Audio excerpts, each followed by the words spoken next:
Hi everyone and welcome to another video on this channel, another reaction video on this channel. And today's video is about Faithless, or however you pronounce it. As a German, it's pretty difficult to say these TH stuff. Anyway, so it's about Faithless. Faithless is one of the most legendary, I think, like groups, collectives in the electronic dance music scene. So we're gonna watch like an interview with what's her name? With her. Let's Google it. So Maxi Jazz is the black dude. He died 1 or 2 years ago. Rest in peace, Maxi Jazz. You will not be forgotten. And her name is Rolo. No, Rolo and Sister Bliss. Sister Bliss? Who's Rolo? Rolo is a producer, okay. So past members, okay, Maxi Jazz, okay. Yeah, so it's Sister Bliss. So we're gonna watch an interview with Sister Bliss, and she's gonna tell us the story behind the most legendary track of dance music history, and that's Insomnia. Anytime you hear this song, the drop, you're gonna get goosebumps certified. And funny thing is, last time I was in Berghain, somebody close to set was just like, I just can't get no sleep. And then the set turned off.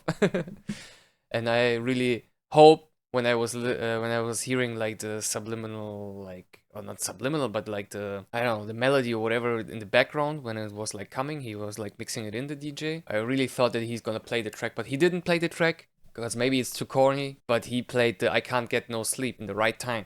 For the right people, because they ain't get no sleep there. So yeah, so let's dive into the video. Faithless, Insomnia, making of a dance anthem. We're gonna like it right away. It's from DJ Mag 3 years ago, so it's not that recently, but I think in terms of educating ourselves about the culture of techno, electronic music and whatnot, I think that's something that you need to listen to. And actually, Faithless is not even techno. Faithless is, as I found out, electronic trip-hop house trance. But since trance and house nowadays are pretty related to techno, they're like kind of the blueprint for maybe a whole sound style, I guess. I don't know people who don't like Faithless. So let's just dive into it. Hi, I'm Sister Bliss from Faithless, and this is the story of Insomnia.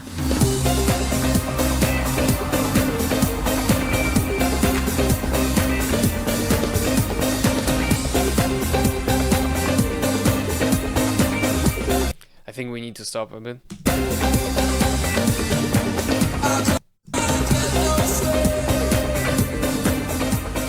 How and why did Faithless form?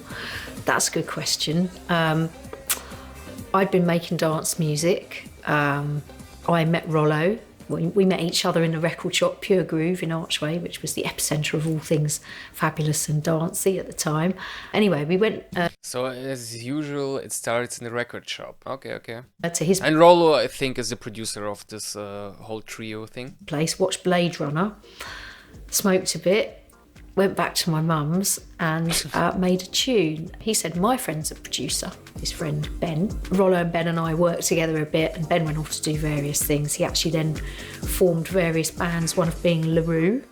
So he carried on moving and shaking. It was actually through Ben that we met Maxi. Ben announced he'd met a Buddhist rapper in Brixton through his Legend.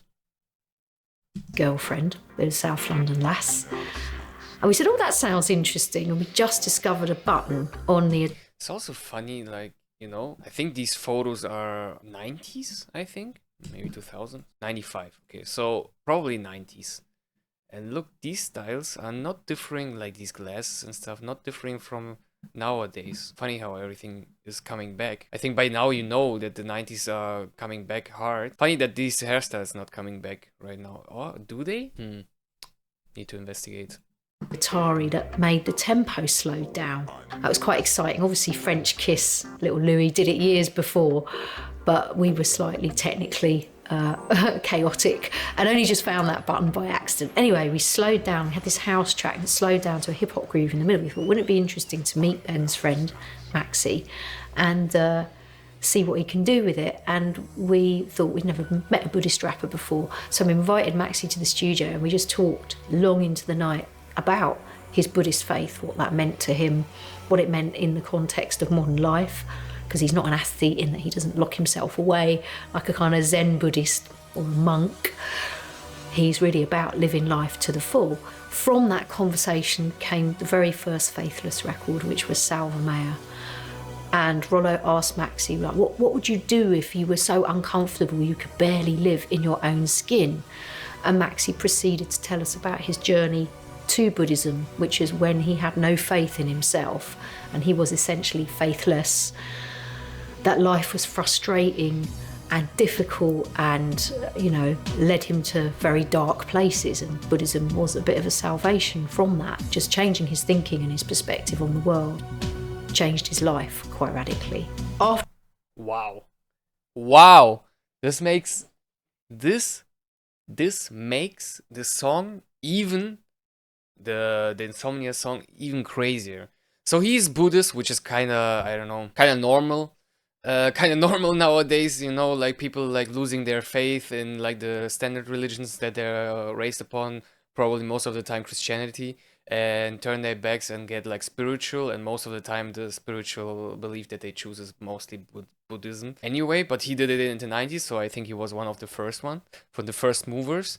So, but that he lost his faith and like really put it into this track, and like that he named this collective Faithless, or like brought the idea of the name Faithless, because he loses faith and told the story how he lost it and how he gained it again.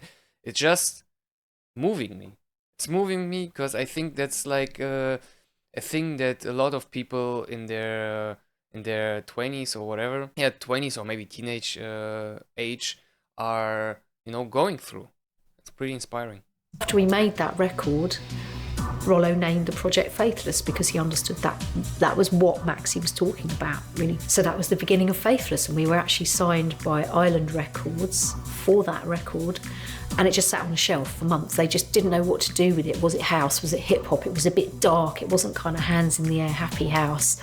So they weren't really sure where to put it. So, you know, we thought we don't really make music so it can just sit on a shelf. And we had a clause in our contract that said we could get the record back if it wasn't released. So we got it back and decided, we enjoyed working together so much, should we make an album? Let's put some other music around this.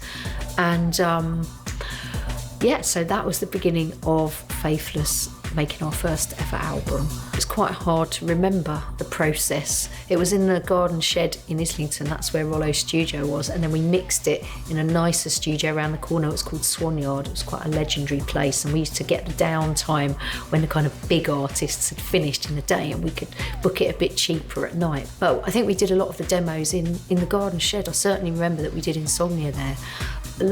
Is this studio called Garden Shit? Swanyard sounds good, but Garden Shit? Yeah. Like albums back in the day were on vinyl. They had an A side and a B side, and we needed a track to balance Salva Mea on the B side. And I can't remember if the groove came first. Often with me it's a bass line, and I remember we wanted to go shopping because in Islington they had a record and tape exchange, and we always liked to, you know, rifle through the second-hand tunes and see if there's any like rare bits we could pick up. And I think we had a groove going. Maybe the bass line came first, and then Rolo said, "Oh, just do a riff."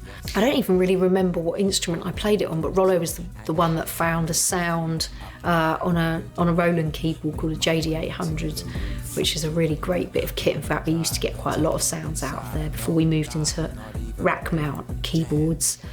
And I just literally sort of sat there and jammed, as I always do, and that's the riff that came out.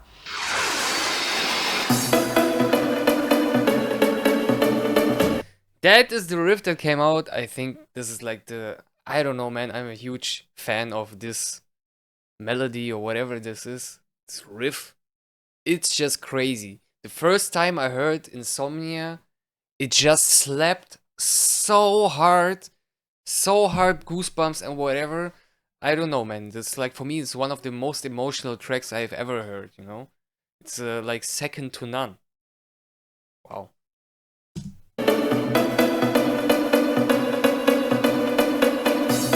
But I think we can't listen to it too much, so. About getting no sleep, because at that point I was DJing loads and my sleep pattern as most DJs, it was just completely upside down, and I really couldn't get to sleep. So I literally marched into the studio and said, right, we're doing a tune and we're going to call it Insomnia because I can't get no sleep. And Maxi kind of went away and scratched his head and had to think about it. Yeah, ironically, he can sleep at the drop of a hat really, really well. Literally could sleep sitting up in that chair. But there comes the Buddhist. He did have an abscess on his tooth at one point, and he referred back to the agony of that and if you like, took himself back into that space, and that's where he wrote the lyrics. Wow. Wow. Yeah, I don't think that we can listen to the lyrics here too much. I think you can listen to the track on your own, but yeah, that track is crazy. Let's drop here. Was a bit of a homage to Detroit. People don't really realise that. The Moody mix was the first mix before the Monster mix, which I think was the mix that took it to a place of sort of grandeur and widescreen, epic vibes. But it was never meant to be a big sort of commercial hit. I mean, we were told initially that it certainly wasn't. When we took it to Radio 1, we had radio pluggers, and they just said it's crazy, Imagine you're the guy who listens to this tape or like to this particular song and saying, yeah, no, that I think that it's not commercial and that's like not good, and that's like one of the biggest songs ever existed. It's just like crazy. Either you have no taste, or it's funny. It's funny how it comes together, just like this random things that coming together and somehow it works. No hook, it's got no chorus, go away. And we re-released it over a year later, partly because Pete Tong campaigned for it, and partly because it was just growing in people's record bags. It was being requested. People started to recognise it. It started to connect. But it's just the classic thing, you drop a song, DJ starting you playing it, and it gets big. But I think that's like the prototype of this kind of music marketing. Because nowadays scene there's like still producers that don't release tracks pretty much, but just send it around to DJs. The DJs are playing it, and they play non-released tracks, and the crowd is like, what is the name of this track? I Shazammed it, but there's no results and stuff. And this is how you get a track big. I think the last track that I know, I don't know, I have a bad example for that. I think it's like I Hear the Sound, where Kiki played it like 2 years ago at some festival on Arte. Yeah, so. And it worked pretty good, because I was searching for this track for a month and waited till it got released, and then it got released and it got like a lot of plays and stuff. I Hear the Sound. Like everything with Faithless, it certainly wasn't, it didn't land in our laps. It took a long time. So we started playing live because we couldn't really get arrested. We got our first album out, Reverence, and nobody knew about it. Insomnia was still growing in the dance community. Like, DJs knew about it, but it hadn't hit critical mass. It wasn't on the radio. It was starting to grow as a record in Europe. So really, we put a band together to showcase the album. And it's genius, man. It's just DJs who did an album or an EP just for the dance world. I don't know for whom they did, and then they put it together like randomly, this whole band together, just to tour it, just to show that we have other music than this. It's funny, man. Good times. We learned very early on, because the album was so eclectic, if we didn't put Insomnia early in the set, people would think that they'd come to see the wrong band. So yeah, we used to play Insomnia twice. So people knew they'd come to see the right band, then they could relax, and we could carry on playing music that was maybe a bit more uncompromising to your average dance fan. And then we'd always play Insomnia again at the end. So we had, the world's biggest DJ pretty much at the time, rest in peace, Avicii remixed Insomnia. And it's very interesting because his audience was much more of the streaming generation. Yep. And we've sort of come full circle in a way, because we're just about to put out our first album into the streaming world, which we've never done before. So it's an interesting time, but that remix, I think the streaming overtook the original. So, it connected with a whole new fan base that weren't even born when we started, which was sort of the point of the exercise, really, in a way. Yeah, they just did a timeless classic, you know, that even like Avicii, I don't know when it was that he did it, probably 10 years ago, because I think he died 10 years ago already, if I'm not mistaken. Let's take a look. Yeah, it's crazy that they did like such a 2018, 6 years ago, okay, that they did like such a timeless classic.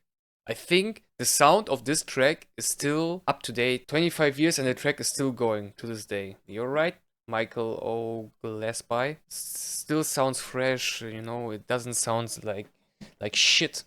It aged pretty well. Yeah, so with that being said, that was the reaction video to Faithless. I think we have to introduce them here on this channel, because I think they're one of the most legendary players in this electronic dance music world till this day. No wonder their tracks are still playing in DJ sets till this day, 30 years later, okay? They did music before I was born, and I hearing their music, you know, in the age they, you know, produced this music. So I think they were like 20, 27 or whatever, 30-ish when they did it, and I'm now in this age and I'm listening to this, you know? It's just... So yeah, so this is like an introduction. Tell me if you know Faithless, if you don't know Faithless, and what's your favorite track. I think God is a DJ is also like a pretty strong track, has this nice melody. So yeah, tell me if you like Faithless or not, if you knew them before or not. And yeah, so like, share and subscribe, and see you in the next video.